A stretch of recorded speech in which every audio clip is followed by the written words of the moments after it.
Waalaikumsalam warahmatullahi wabarakatuh. Nah, hari ini bagaimana kabarnya? Baik. Ya, baik, alhamdulillah sehat semua ya. Nah, sebelum kita memulai pembelajaran, alangkah baiknya kita berdoa terlebih dahulu. Ketua kelas mohon dipimpin.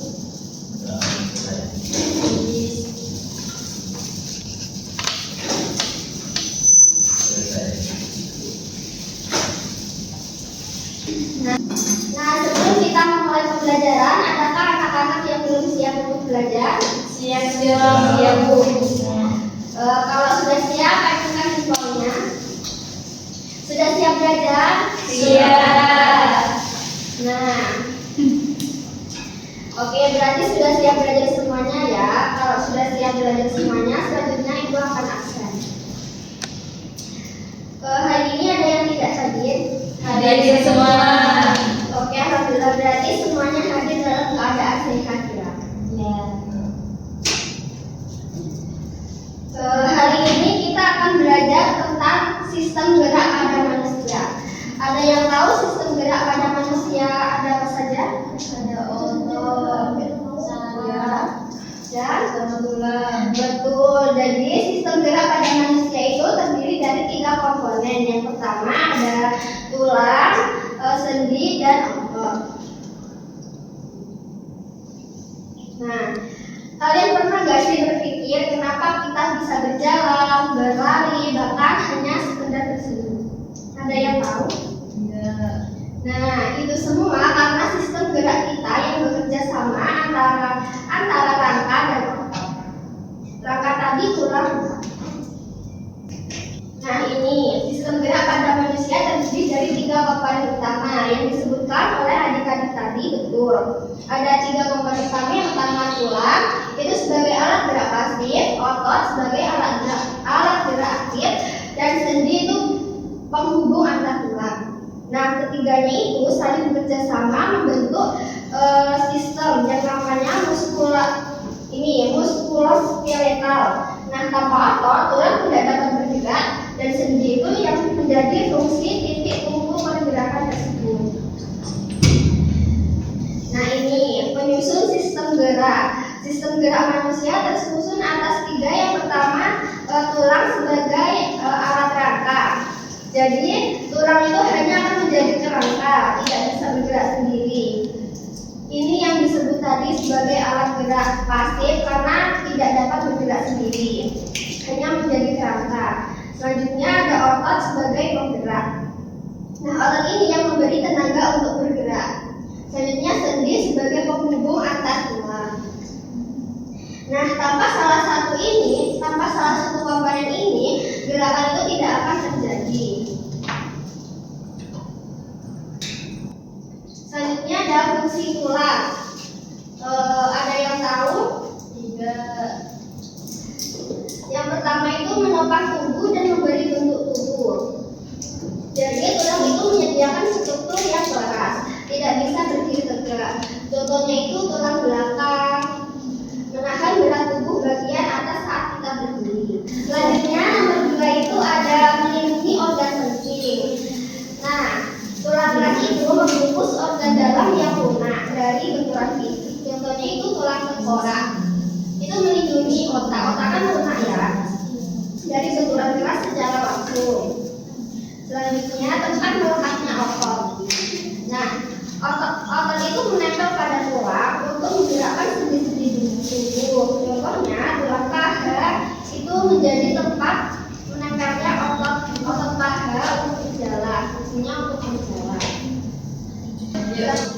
Selanjutnya nomor 4 yaitu membentuk sel darah. Nah, sum-sum merah di dalam tulang itu memproduksi sel darah baru. Jadi contohnya itu tulang pipa pada paha aktif yaitu memproduksi sel darah merah. Selanjutnya ada menyimpan mineral.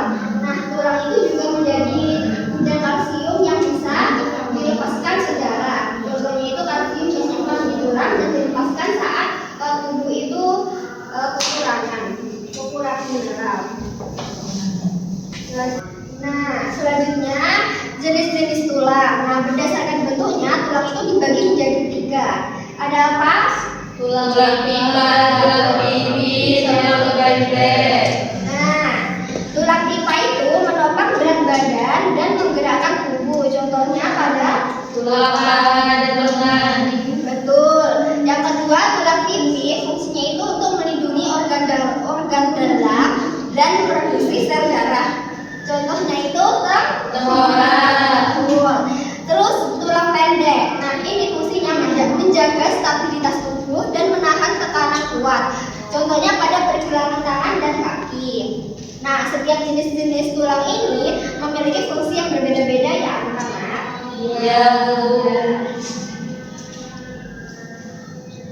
Selanjutnya ada struktur dan fungsi otot. Ada yang tahu? Otot adalah jaringan tubuh yang dapat berkontraksi dan relaksasi untuk menghasilkan gerakan. Nah, betul sekali. Selanjutnya ada fungsi otot. Yang pertama itu menghasilkan gerakan, menjaga postur tubuh, dan menghasilkan panas tubuh.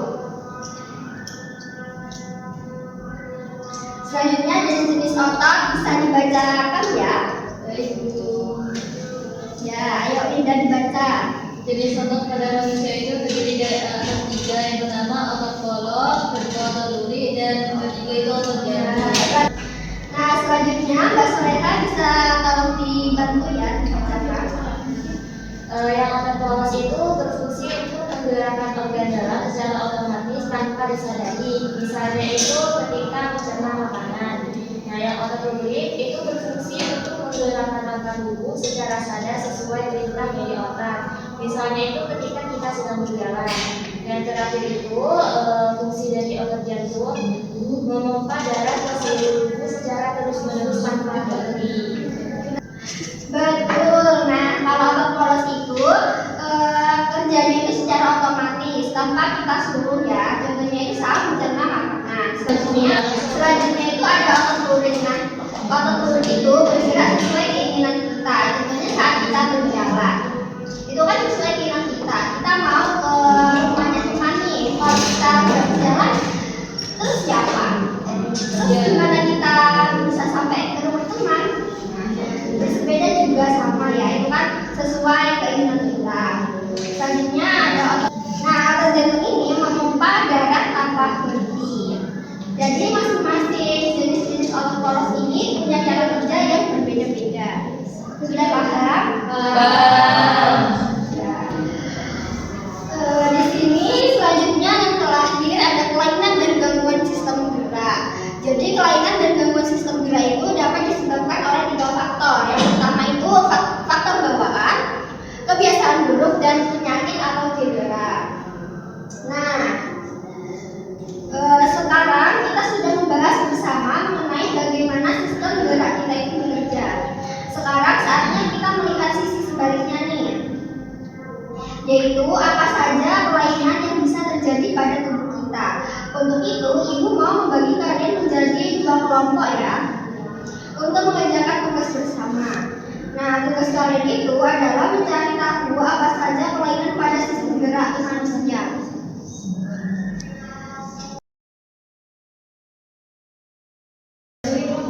Jadi setiap kelompok itu hanya memilih salah satu saja, tidak ketiganya. Nah, sekarang Ibu akan membagi kalian menjadi dua kelompok. Mau dipilihkan atau pilih sendiri nih? Dipilihkan. Ada yang dipilihkan dan pilih sendiri? Dipilihkan aja. Oh, baik, dipilihkan aja ya. Linda sama Soleha jadi kelompok satu, Ilman sama Halimah jadi kelompok dua.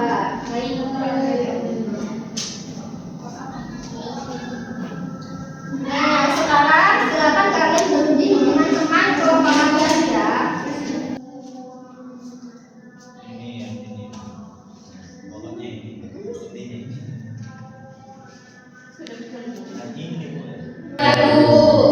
Baik, karena sudah selesai, Ibu mau kalian mempresentasikannya di depan, boleh? Boleh. Ya, siapa yang mau maju duluan? Saya Bu, saya boleh. Ayo kelompok satu maju. Hah? Assalamualaikum warahmatullahi wabarakatuh. Waalaikumsalam warahmatullahi wabarakatuh. Baik, perkenalkan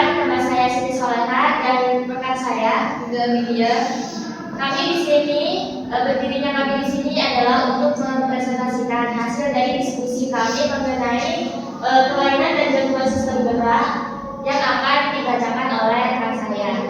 Baik, di sini kami itu mengambil salah satu contoh penyakit tentang kelainan dan gangguan sistem gerak. Itu tentang penyakit osteoporosis adalah itu kelainan sistem gerak yang mengakibatkan penurunan kepadatan tulang sehingga tulang itu menjadi rapuh dan mudah patah.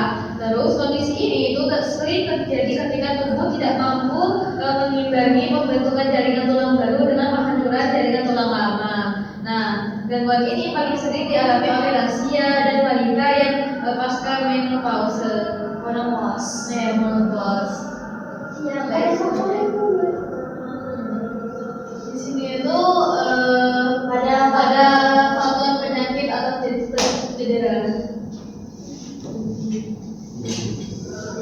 Baik, terima kasih. Mungkin menjadi saja yang dapat kami sampaikan. Kurang lebihnya mohon maaf. Assalamualaikum warahmatullahi wabarakatuh. Waalaikumsalam warahmatullahi wabarakatuh. Ya, boleh. Terima kasih.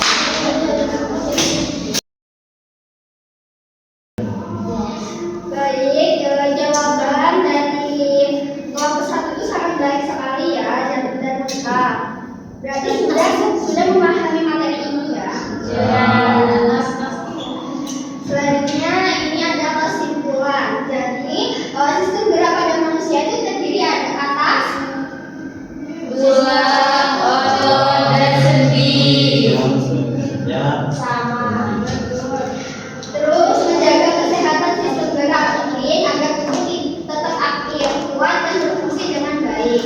Jadi menjaga kesehatan itu sangat penting ya, agar tubuh itu tetap aktif, kuat dan berfungsi dengan baik. Selanjutnya nih, yang terakhir